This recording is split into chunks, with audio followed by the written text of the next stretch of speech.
बाबूजी, ए बाबूजी, कुछ खाने के लिए दे दीजिए। 4 दिनों से नहीं खाया हूँ, भूखा प्यासा हूँ। तुम भिखारियों के लिए हमारे घर पे खाना नहीं है, समझे? कौन आया था पापा? अरे वो लोग भिखारी आए थे, आप लोग जाइए। आप दोनों बाप बेटे एकदम कंजूस है, एक भिखारी को खाना नहीं दे सकते। कंजूस की कंजूस ही रहोगे आप लोग।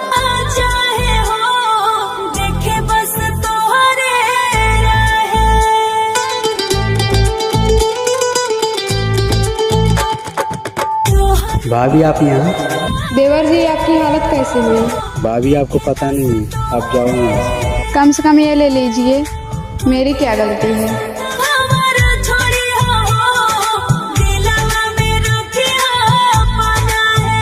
हर जन्म